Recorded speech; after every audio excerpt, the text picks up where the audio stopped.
ठहरा रहे हो? क्यों बंद कमरे में बैठ के मुजरा करते हैं? मैं बंद कमरों में नहीं बोलती हूँ। औरत की इज्जत करना सीखो। एक आर्मी अफसर की बेटी हूँ मैं। ज्यादा दिक्कत है जिनके घूमड़े हो रखे हैं ना, उनको दवाई लगानी मुझे आती है। मेरे सामने आ जाना, आज के आज ही आ जाना। जय श्री राधे माई की।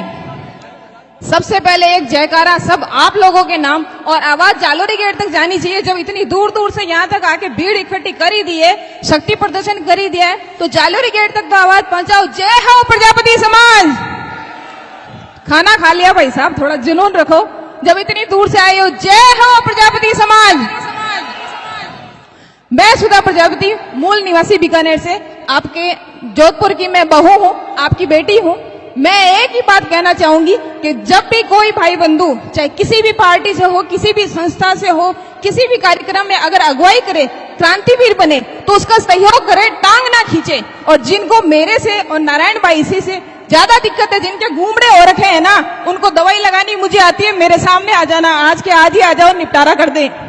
और नहीं तो फिर साथ दो समाज का। जब इलेक्शन का टाइम होता है तब मनमुटाव करते हो, जब इलेक्शन का टाइम होता है तब टांग खिंचाई करते हो, मनमुटाव करते हो, और इसी का फायदा दूसरी कास्ट ले जाती है। मूर्ख मत बनो। जब अपनी सत्ता में लानी हो, अगर एक भी नेता तुम्हारे समाज में से निकल के आ गया ना, तो तुम्हारे सब काम आसानी से हो जाएंगे, दूसरों के तलवे नहीं चाटोगे।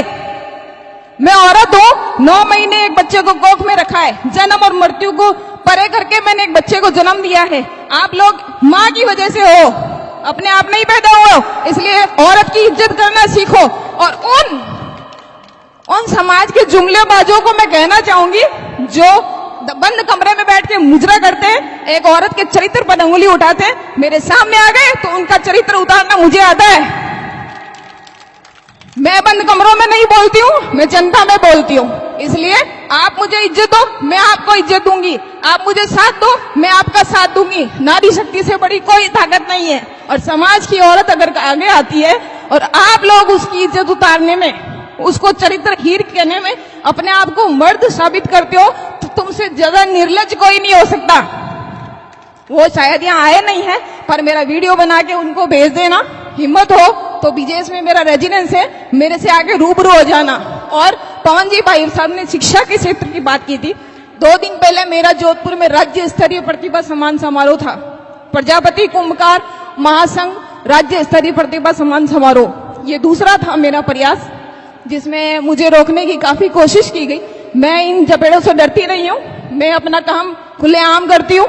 और मैंने एक नया एनजीओ स्थापित कर रही हूँ, जिसमें समाज का वो बच्चा जो वास्तव में जिसको जरूरत है आर्थिक मदद की, तो वो मेरे से संपर्क करे। मेगा प्रजापति सुधा नाम से मेरी फेसबुक आईडी है, आप मुझे फॉलो कर सकते हैं, मैसेंजर पे मेरा मैसेज छोड़ सकते हैं। मैं हर संभव प्रयास करूंगी कि शिक्षा के क्षेत्र में उनकी मदद हो, क्योंकि मुझे लग रहा है कि कहीं न कहीं अपने समाज में शिक्षा की कमी है। शिक्षा की कमी है, उसी वजह से एक औरत को तुम गलत ठहरा रहे हो। क्योंकि मैं बाहर निकली हूं घर छोड़ के, मैं फिर उनको ललकारती हूँ जुमलेबाजों को जो मेरे पे अंगुली उठाते हैं। हिम्मत है तो एक बार सामने आके बता दे, उनका चरित्र उतारना मुझे आता है। एक आर्मी अफसर की बेटी हूं मैं, मेरे खून में है देश सेवा और समाज के प्रति समर्पण। मैं अपने 2 बच्चे, अपने माँ बाप, अपने सास ससुर को घर में छोड़ के अगर सेवा के लिए निकली हूं ना, तो तुम्हारी अंगुलियां देखने के लिए नहीं। इसलिए जय हो प्रजापति समाज। और आप सब भाइयों का कोटि कोटि आभार, धन्यवाद। जोधपुर में भी जयपुर में भी यही जुनून देखने को मिला था, जोधपुर में भी यही जुनून देखने को मिला है। आगे भी यही जोश और जुनून कायम रहे जब तक हमें अपना आरक्षण और हमारे समाज के कम से कम 5 एमएलए ना मिल जाए। धन्यवाद। बोलो श्री श्री राधे माता की।